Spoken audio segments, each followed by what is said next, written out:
Ok, entonces, los conjuntos numéricos están compuestos de diferentes categorías, diferentes clasificaciones.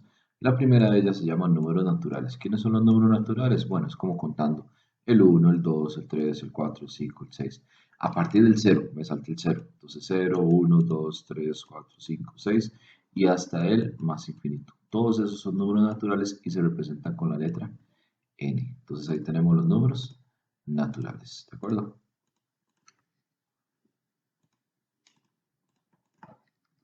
Seguidamente tenemos los números enteros. ¿Quiénes son los números enteros? Son todos los números naturales, pero se le agrega la parte negativa. Menos 1, menos 2, menos 3, menos 4. Y se representa con una letra Z. Se dice entonces que los enteros están compuestos de los enteros negativos, unión el 0 y unión enteros positivos. Porque el 0 no se incluye en los enteros negativos ni en los enteros positivos, porque el 0 es un número neutro. Es el que se encarga de dividirme los números negativos de los números positivos. Entonces ahí tenemos los números enteros. A continuación tenemos los números racionales, que se representan con una letra Q. ¿Quiénes son los números racionales? Bueno, los números racionales dice que poseen una expansión decimal finita o infinita periódica. ¿Qué quiere decir expansión decimal finita? Por ejemplo, hagan en sus calculadores. 1 sobre 2, o sea, un medio. Vamos a hacer en la cálculo un medio. Resulta que al hacer un medio, 1 entre 2, y le damos igual, me da 0 en decimales con SD, me da 0.5. Hasta ahí llega, no tiene más decimales, termina en 5. ¿Qué quiere decir entonces? Que es finito. ¿Por qué? Porque tiene final. ¿De acuerdo? Entonces, y también los números infinitos periódicos. Por ejemplo, un noveno. Si ustedes hacen un noveno en la cálculo y le dan, bueno, hace un noveno y presionan SD, vean que les da un montón de decimales, pero esos decimales son repetidos, son periódicos. Entonces, por eso es que los números racionales son números finitos o periódicos. Finitos o periódicos. Es importante denotar, ahorita lo vamos a ver, que todos los naturales están contenidos en los enteros y los enteros están en los racionales. Ya casi lo vamos a ver. Entonces, podemos decir que los racionales poseen de expansión decimal finita, además son infinitos periódicos y son todos los naturales y son todos los números enteros. Ya eso casi lo vamos a ver. ¿Okay? Seguidamente tenemos el conjunto de los números irracionales. ¿Quiénes son los irracionales? Los que están representados por I. ¿Quiénes son? Números infinitos, no periódicos, o sea, todo lo contrario de los racionales. Por ejemplo, el pi es 3,1415 y puntos suspensivos, eso es importantísimo. Es 2.7182 y puntos suspensivos. Raíz de 2 es 1.4142 y puntos suspensivos. Vean que ninguno tiene final porque son puntos suspensivos y ninguno es periódico, o sea, ninguno se repite. ¿Okay? Y tenemos el conjunto de los números reales. ¿Quiénes son los números reales? Todos los números son números reales, excepto el que usted ingresa a la calculadora y le dé error o error matemático. Ese no va a ser un número real. De ahí en adelante, todos los demás son números reales. Entonces, ¿cómo están compuestos? Bueno, lo que les decía ahorita. Todos los naturales están contenidos en los enteros. Y todos los enteros están contenidos en los racionales. Ese es el orden que llevo. ¿Sí? Además, está el grupo aparte, que son los irracionales. Y al final, todos pertenecen al conjunto de los números reales. ¿De acuerdo? Ese es el orden. Es importante que entiendan que funciona de adentro hacia afuera. O sea, todos los naturales son enteros y todos los enteros son racionales. Pero no todos los racionales son enteros y no todos los enteros son naturales. Entonces funciona de adentro hacia afuera. Aquí tenemos algunos ejemplos. Me dicen, los naturales están contenidos en los enteros. Los enteros están contenidos en los racionales. Los irracionales están contenidos en los reales. ¿Ven? Los irracionales están dentro de todos los números reales. Si ustedes unen los racionales con los irracionales, obtienen los números reales. Y los racionales y los irracionales no tienen intersección. Es conjunto vacío. La intersección de ellos es conjunto vacío. ¿Ok? Unos apuntes ahí para que lo tomen en cuenta. Y vamos a los ejercicios en sí. Un número racional corresponde a. Entonces tenemos que ver cuál de esos es un número racional. Racional son finitos o infinitos periódicos. El pi se descarta, porque el pi es un número irracional por excelencia. Entonces, ¿qué vamos a hacer? Resolver cada uno de esos valores en la calculadora, hasta encontrar el que me dé un valor finito y o periódico. Entonces, pónganle pausa y metan esos valores en la calculadora. ¿Ok? ¿Cómo le fue? La opción correcta sería la opción C, porque si usted mete en la calculadora, vamos a ver, raíz cuadrada, fracción 9 sobre 16, eso me da por resultado 0.75. Tiene final, solamente tiene dos decimales, entonces quiere decir que es un número finito. Para meter la opción A, no sé cómo le fue, pero para meter la opción A es shift, raíz cuadrada, y ahí arriba le sale ese 3 por aquello de que no lo supiera. ¿Ok? Entonces en este ejercicio, la opción correcta pues sería la opción C. ¿Ok?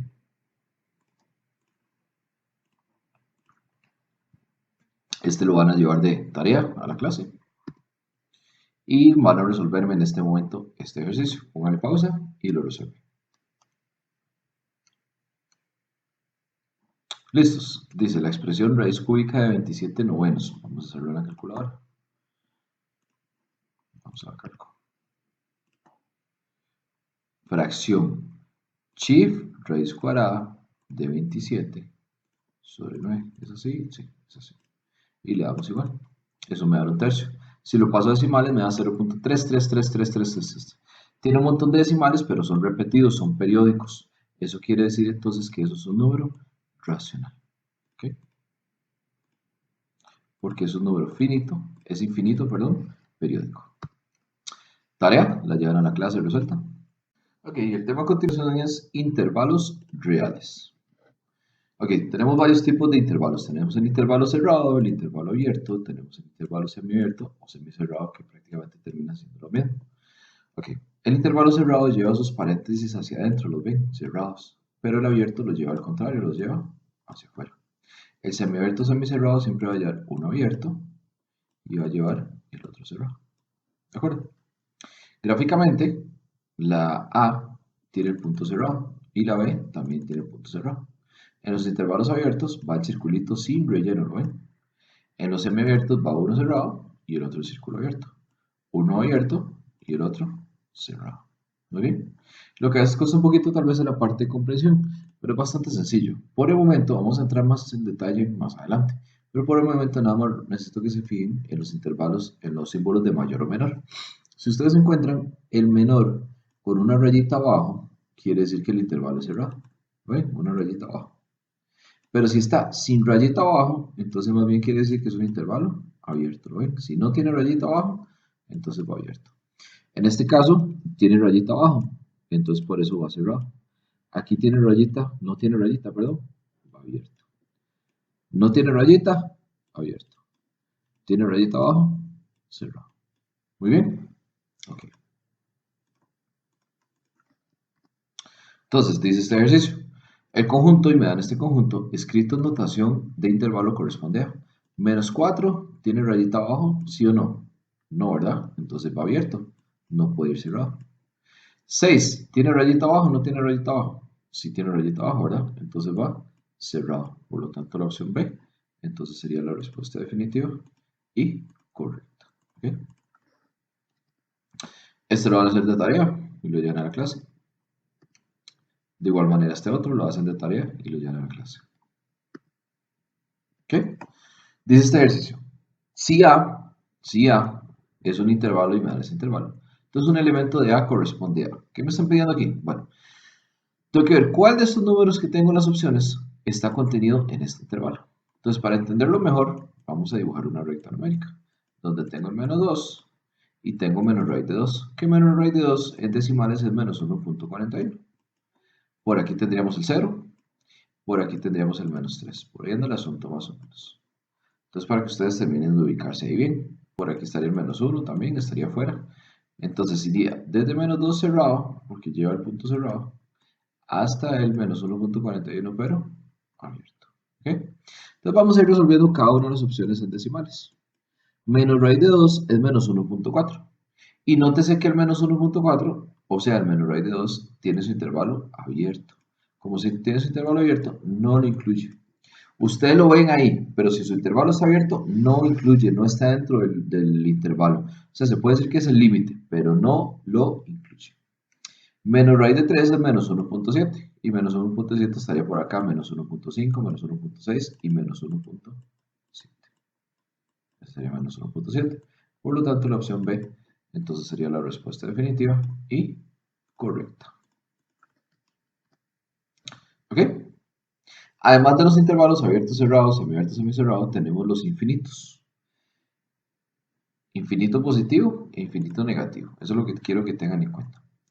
Cuando es infinito positivo, la boquita se está comiendo a la X. Así lo reconoce.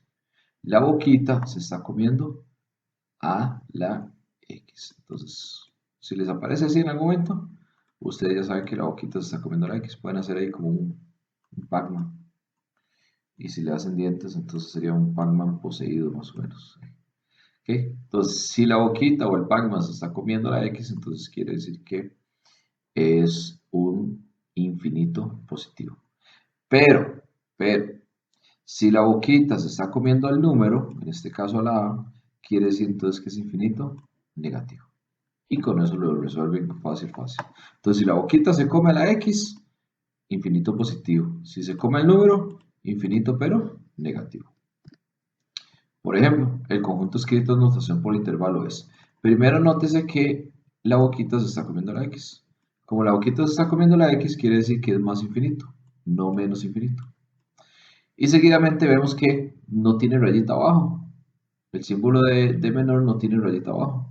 Como no tiene rayita abajo, entonces quiere decir que su intervalo va abierto. Por lo tanto, la opción B sería la respuesta correcta.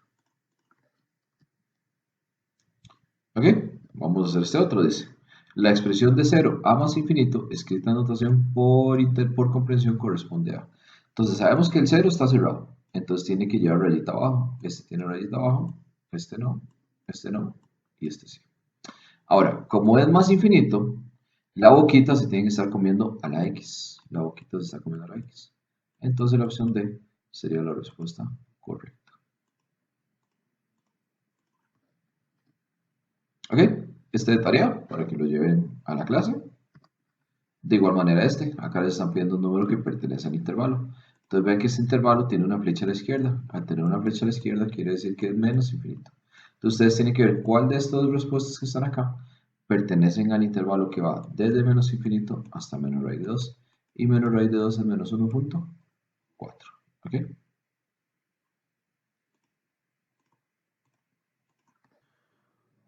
Unión e intersección de conjuntos.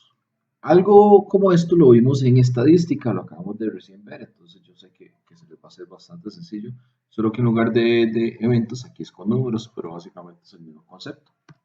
Unión es todo. Listo, recuerden, unión es todo. Intersección, lo que se repite. Y complemento es lo que sobra del universo. Lo que sobra del universo. Eso ya lo vimos, ¿verdad? En estadística. ¿Ok? Entonces, ¿cómo se aplica? Bueno, se aplica exactamente igual. A intersección B. A intersección B. Entonces tenemos que ver cómo es intersección, tenemos que ver los números que se repiten. ¿Qué número se repite? Se repite el 5 y se repite el 2 en los dos conjuntos. Entonces quiere decir que la opción A es la respuesta definitiva y correcta. ¿Ok? Me van a hacer esta tarea, lo van a llevar a la clase. Nada más quiero tomar en cuenta que dice desde 0 hasta 2, entonces tiene que hablar todos los números naturales, ojo, ¿verdad? Los números naturales, ahí dice n, esos son números naturales. Entonces todos los números naturales que están entre 0 y 2. ¿Cuáles serían los números naturales que están entre 0 y 2? Sería el 1 y nada más. ¿Por qué? Porque el 0 está abierto, ¿lo ven? No puedo tomarlo en cuenta. Y el 2 también está abierto, no puedo tomarlo en cuenta. Entonces básicamente el conjunto B se resume en esto, en el número 1. Entonces tienen que ver la unión entre este y este conjunto. Eso es lo que les están pidiendo. Recuerden que la unión es todo. ¿Ok? Esto lo hacen de tarea también y lo llevan a la clase. Les están pidiendo intersección. Intersección es lo que se repite. Vamos con este ejercicio. Dice: dado dos conjuntos, conjunto A y conjunto B, con A, conjunto universo. O sea, esta A es el universo. Entonces el complemento de B sería, okay, vamos a ver qué números de B están en A. Está el 1, está el 3, está el 5, está el 7 y está el 9. Entonces vamos a agarrar todos los números que sobraron, los que no están. ¿Quiénes sobraron? El 0, el 2, el 4, el 6 y el 8. Y ese sería el complemento. 0, 2, 4, 6 y 8. ¿Lo ven? Porque es lo que sobra del universo. Lo que no está en B, lo que sobra del universo. ¿Okay? Este lo hacen de tarea y lo llevan a clase. Les están pidiendo también el complemento de A, tomando en cuenta U como el universo. ¿Okay? Entonces hacen exactamente lo que yo acabo de resolver. ¿Ok? Este va de tarea también. Es muy sencillo. Aquí les están pidiendo la unión y recuerden que la unión es todo.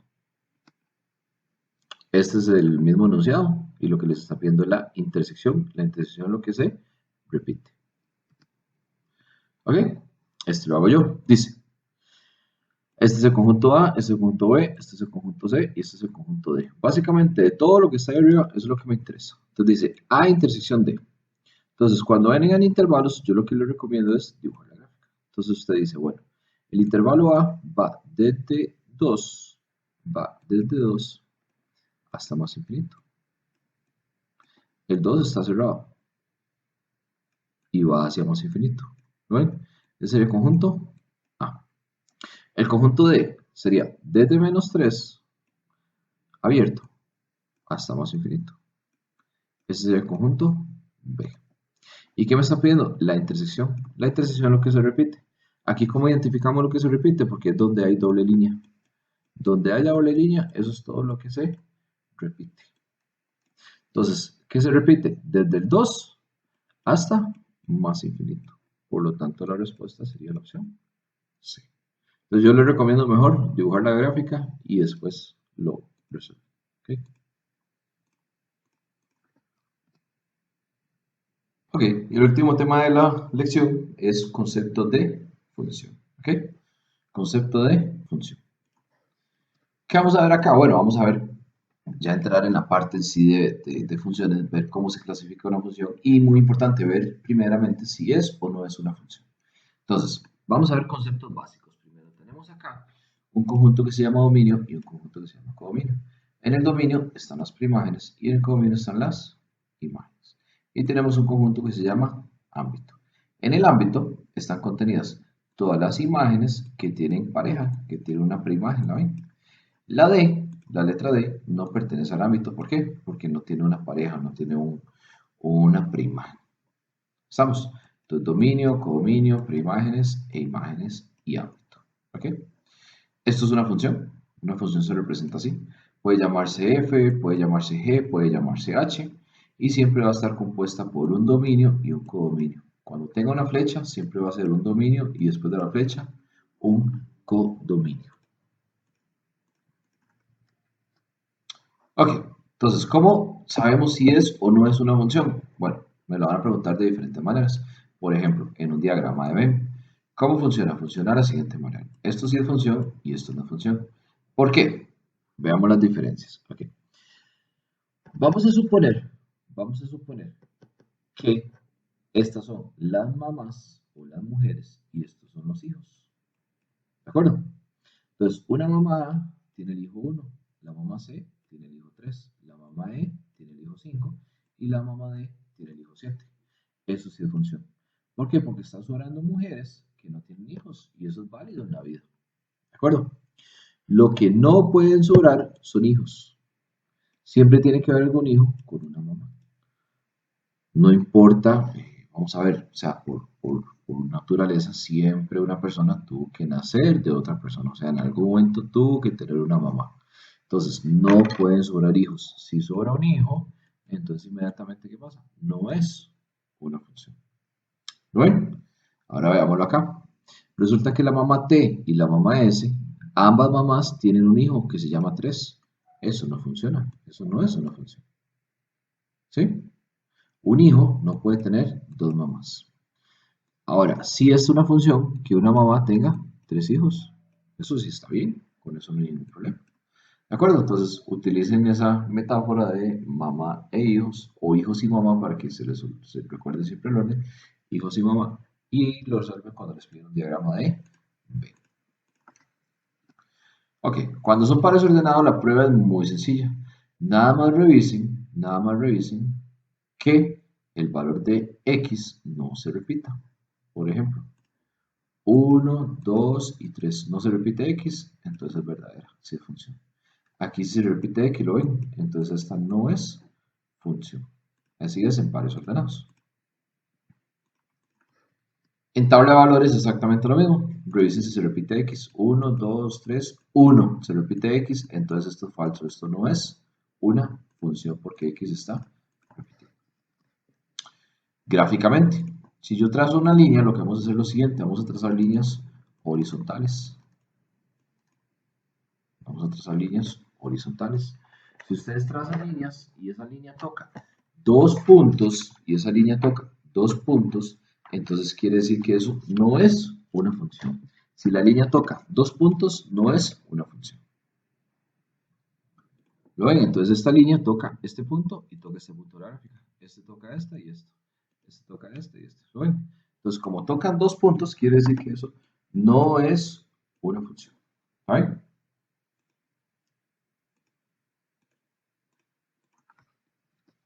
Y mediante una expresión analítica funciona de la siguiente manera. Dice, necesito que entiendan y comprendan que siempre vamos a tener una flecha. Antes de esa flecha está el dominio y después de esa flecha está el codominio. Siempre el dominio antes y después el codominio. ¿Ok? Entonces, en esta función tengo que el dominio es z y el codominio es r. Necesito que manejen bien el concepto de quién es z, quién es n, quién es lo que vimos al inicio de la lección. Entonces, lo que tenemos que hacer es muy sencillo. Sustituir valores del dominio para que me den valores del codominio. Entonces, ¿cuál es el dominio? Z. Entonces nos vamos a esta lista y buscamos cuáles son Z. Z son estos, ¿ven? Hay tres valores, menos 10, 0 y 10. Entonces vamos a sustituir esos tres valores en esta función. ¿Ven? Entonces vamos a ir a la calculadora. Vamos a escribir la función, que la función dice, ¿dónde está? X a la 3 menos 5. Entonces, X exponente 3, derecha, menos 5. ¿De acuerdo? Y le damos calc. Vamos a hacerlo con menos 10 primero. Menos 10 igual a igual. Y da menos 1005. Calc con 0 da menos 5. Calc con 10 da 995. Entonces tenemos tres valores. Tenemos, los resultados fueron, vamos a anotarlos, menos 1005, menos 1005, menos 5 y 995. Esos son los tres valores que me dieron. Entonces, para que sea función, hay que sustituir valores del dominio y me tiene que dar valores del codominio. Entonces se pregunta, bueno, el codominio son todos los reales. ¿Estos son números reales? Sí. ¿Estos son números reales? Sí. ¿Estos son números reales? Sí. Los tres son números reales, por lo tanto, esto sí es una función. ¿Cuándo no hubieran sido reales? Cuando me hubiera dado más de error, por ejemplo. Ahí no sería. ¿Claro se está ahí? Okay, vamos a hacer otro ejemplo. Tenemos enteros y enteros positivos. Entonces, enteros, ya vimos que son estos tres. Si les piden racionales, usan estos. Si les piden irracionales, usan estos. Si les piden naturales, usan estos. Si les piden reales, usan estos. ¿Ok? Tienen que aprendérselos. Entonces, valores enteros son estos. Menos 10, 0 y 10. Vamos a sustituirlos en esta función, en x más 5. Entonces, ustedes lo hacen, vamos a ir a la cálculo. Dice, x más 5. Entonces, le damos calc menos 10 igual, y eso da menos 5. Calc 0 y eso da 5. Menos 5, 5 y con 10 positivo 15. Menos 5, 5, 15. Menos 5, 5 y 15. Entonces, pasa lo siguiente. Menos 5, 5 y 15. Entonces, tengo que sustituir valores enteros y me tienen que dar enteros positivos. Pero resulta que aquí me está dando un negativo. Entonces quiere decir que esta función no es función. Sería falsa. ¿Ven, chicos? Entonces, básicamente, así se calcula con la expresión analítica. Tiene que aprenderse estos valores y entender que es un número natural, que es un número real, que es un número racional y que es un número entero. Entonces, vamos a resolver este ejercicio. Dice, ¿cuáles de ellos corresponden a una función? Es una tabla de valores, entonces revisen que x no se repite. Esto sí es función. Y aquí se repite x, ¿lo ven? Entonces, quiere decir que esta no es función. función. Por lo tanto, sería solo la 1, la opción C. Entonces sería la respuesta definitiva y correcta. Ok, este otro ejercicio lo vamos a hacer también. Dice, aquí hay que sustituir valores naturales y me tienen que dar valores enteros positivos. Entonces, valores naturales. ¿Cuáles eran los valores naturales que teníamos en la lista? El 0 y el 10. Entonces, ustedes van a escribir esta función en la calco y denle en calc 0. Eso les va a dar menos 5. Con solo eso, ya no es función porque les tiene que dar un número entero positivo y me está dando 1 pero entero negativo. Entonces sería falsa. En la segunda tengo que sustituir números naturales para que me den números naturales. Los números naturales son 0 y 10. Son ejemplos, ¿verdad? Si yo uso 0, hagan esto en la calculadora y den en calc 0. Eso les va a dar 2.5. O en fracción les dio 5 medios. Eso no es un número natural, por lo tanto quiere decir que es falsa. Entonces en este caso tendríamos ninguna, la opción D. Entonces sería la respuesta definitiva y correcta. ¿Ok? ¿Cuáles de ellos corresponden a la función? Aquí sería hijo y mamá. Hijo y mamá. Una mamá puede tener dos hijos, una mamá puede tener un hijo y puede tener un hijo. Entonces quiere decir que esta es verdadera.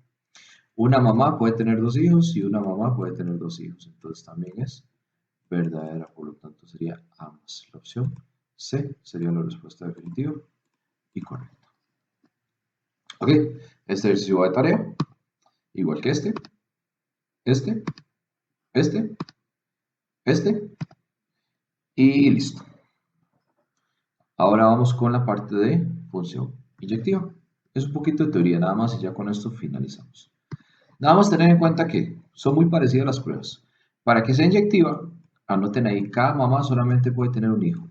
Esta no es inyectiva porque la mamá B tiene dos hijos. Entonces no es inyectiva.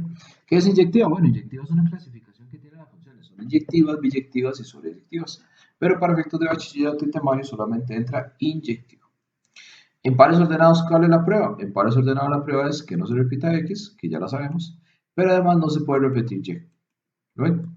Esta sí es función. Aquí X no se repite, pero resulta que sí se repite Y. Entonces esta no es función inyectiva. Puede que sí sea función, pero no es inyectiva. En tabla de valores pasa lo mismo. No se puede repetir ni X ni Y. Aquí no se repite ninguno y aquí tampoco. Entonces esto sí es inyectivo. Aquí se repite el 1 con el 1 en Y. Esto es Y, ¿verdad? Este arriba es X y este abajo es Y. Entonces aquí se repite el 1 y el 1. Por lo tanto, entonces esto es falsa. Esto no es una función inyectiva. ¿De acuerdo? Y gráficamente la prueba tiene que ser que al trazar... Ah, no me salió ahí. Bueno, que al trazar líneas, anoten ahí que para que gráficamente funcione, al trazar líneas, las líneas son verticales. Perdón, horizontales. Eran verticales primero, ahora son horizontales. Si esa línea toca dos puntos y alguna línea toca dos puntos, entonces quiere decir que no es una función inyectiva.